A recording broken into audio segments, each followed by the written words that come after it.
don't know if anybody else lives in Des Moines, Iowa. Y'all noticed that we really seriously need a gaming convention or 2 or 3 gaming conventions in Des Moines, here in Iowa in general. Yeah, the eastern half of the state's got a couple of conventions, and Des Moines got one, how do I say this politely, mopey gaming convention. It's more of a science fiction fan convention than it is an actual gaming con.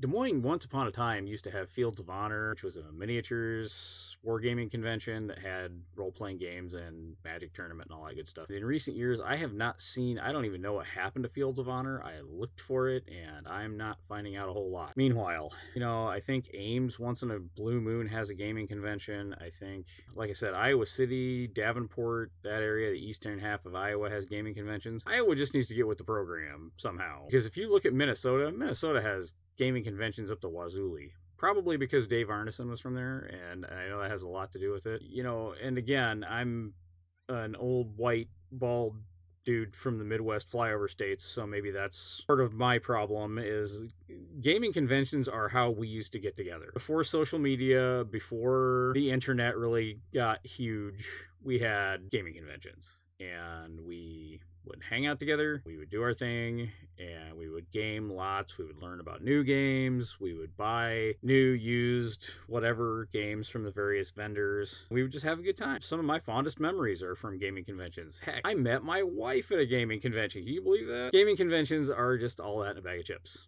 And the fact that Iowa is kind of a convention dead zone makes me sad. The good news is we have multiple friendly local neighborhood game stores here. By golly, we need a convention. That's what I wanted to talk about today. Putting a convention together, and yes, I have done this. I don't really have the spoons to do it again, but heck, some days I barely have the spoons to write a blog article and put out a video.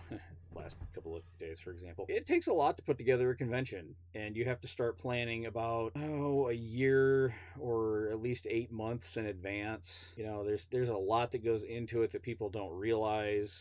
First things first, you got to book a hotel, and you've got to book enough space to have a halfway decent vendor room that's separate from the game room because of the noise. And you have to book game masters and other various events if you're going to have speakers, if you're going to have various things to consider. There's the vending, or vendors specifically. Back to square one. You've got the venue. You got to find a hotel that's going to be pretty cool with people being up late at night. Yes, the actual convention hall itself might shut down, but you got people that are going to want a con suite. You got people that are going to want to have games in their rooms, and that's going to mean having a floor where people aren't going to complain every time they hear some noise. You guys have noticed, but role-playing gamers tend to be a little loud. You got that. All right, so there's the venue. And I would say, for a starting convention, 1 room or maybe 2 rooms is plenty, with the idea that the convention will eventually grow. And growing a convention is almost harder than starting a convention. Because that second year, yeah, that's going to tell a lot. Now, I've seen people do Kickstarters for conventions, believe it or not. And I think that's a neat idea, and it's something to consider. You've got the actual convention hall itself. You've got the rooms in the hotel, theoretically, that are going to be, or at least a floor in the hotel that's going to be mostly for convention guests. Consider possibly getting some food, or at least a vendor with food, or maybe a food truck if the hotel permits. Yeah, let's face it, we're a hungry lot, gamers. I mean, at least I always have been. I don't know, maybe y'all do things differently. That's cool. Next thing to consider, and this is where the 8 to 12 month planning period really kicks in, is you got to find people to run games. I personally recommend 4 or 6 hour time slots. I know some people like to do 2.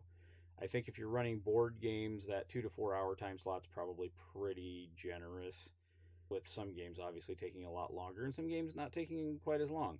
I don't know how much wargaming we really have anymore at conventions. I haven't been to one in a while. I apologize. I really want to get back into the convention scene, guys. Oh, I miss conventions. I miss doing panels at conventions. I miss attending panels at conventions. I miss the dealer rooms. I miss all of it, to be honest.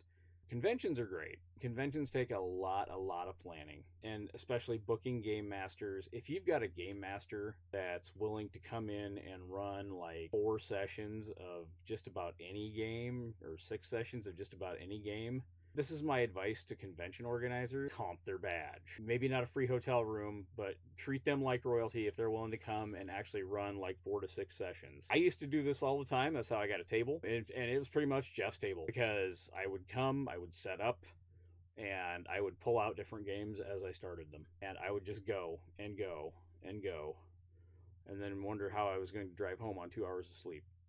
That's kind of a true story. So you got to get all these time slots figured out, and you got to have game masters. You got to figure out how many tables you're going to have, whether or not noise is going to be a consideration, because obviously some games are going to be louder than others. You know, you don't obviously want to have the very loud game of name a board game right next to a D&D table that's a little more low key and harder to hear the dungeon master. And yes, that does happen. I've had convention games where I literally had to yell to be heard. It was crazy.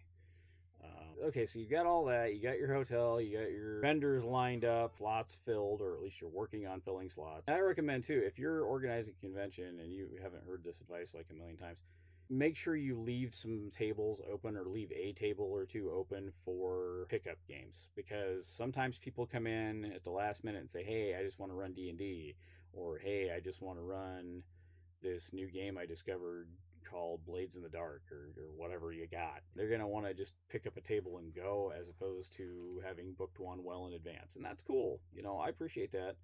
Or maybe somebody comes and they actually came with their game group and they just want to sit down at the table and have a sit down with their own group. And that's cool too. I've also left out a lot of the little details like convention rules, your etiquette, all that good stuff. Really, that doesn't come into play. I mean, yes, first time around convention, you want to have something set down. Obviously, you don't want a bunch of unruly individuals coming and causing problems over politics or religion or whatever.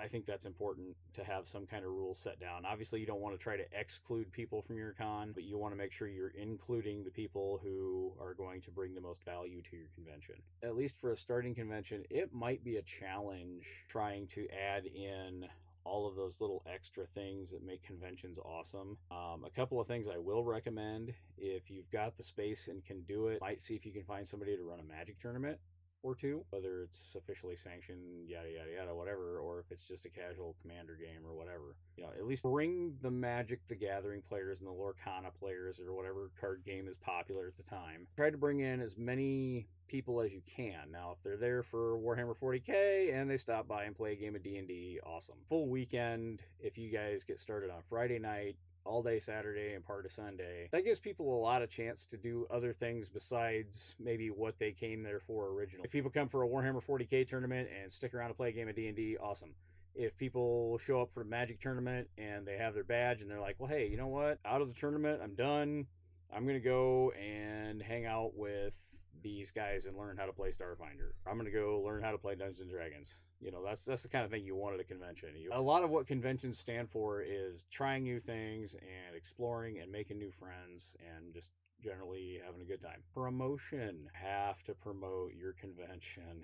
You want to have people attending at all, you have to promote your convention.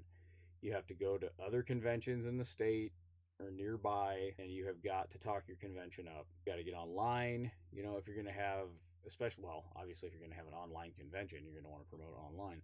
If you're going to have streaming at your convention, awesome. Like if you can get somebody to just set up a camera at their table and kind of observe the goings on, and everybody's cool with being on camera, you know, there's another thing. Promotion is majorly important, and the more people you can get, the better. If you can put up flyers in every college town for 100 miles and push it on the internet and have your own website that pushes it, talk it up at other conventions, and you make sure that your convention does not overlap with other conventions. Yeah, trying to split an audience, do not recommend. I seriously can't say that enough. Like, trying to split your audience, if your audience is local and you're running a convention in, we'll say, California, and PAX West is that weekend, and your convention is the same weekend as PAX West, guess where everybody's going to probably go. They can accommodate it. Just like if you have a Midwest convention in August and it's on the same weekend as Gen Con, it's a lost cause. I guess the other thing I probably should mention that goes into convention planning that a lot of people don't necessarily consider is the badge price. You have to pay for hotels. You have to pay for all kinds of things go into the convention, and promotion. You have to pay for promotion because not everybody has a YouTube channel or access to YouTube channel, or can call up somebody like Professor Dungeon Master or Bob World Builder and just be like, hey, can you promote my con? I'll totally sponsor a video, because yeah, that's going to cost you. On the other hand, smaller channels like me, hey guys, if you want to promote a convention, I'm probably your guy, because I'll do it. I'll talk about any convention. I love conventions. All right, so with all that considered, and like I say, there's a lot of planning that goes into conventions. Planning a convention, good luck. But if you're looking for a place to have one, I strongly recommend the heart of Iowa, because we don't have conventions here, guys. States around us all have conventions. Illinois has conventions. Chicago's a good place for cons. Indianapolis, a little further out, but that's like another major convention zone. Wisconsin. I mean, the Midwest has conventions. But I saw the other day somebody was looking for PAX Midwest or thinking about trying to get this PAX Midwest going, and nobody mentioned Iowa, not once. And that makes me sad because honestly, we need another convention here in Des Moines. We need like big conventions here in Des Moines. Minneapolis, major convention spot. Nebraska, major convention spot, especially Omaha. Further south, Kansas City has multiple friendly local game stores. I know because the last time I was down there, I visited several of them.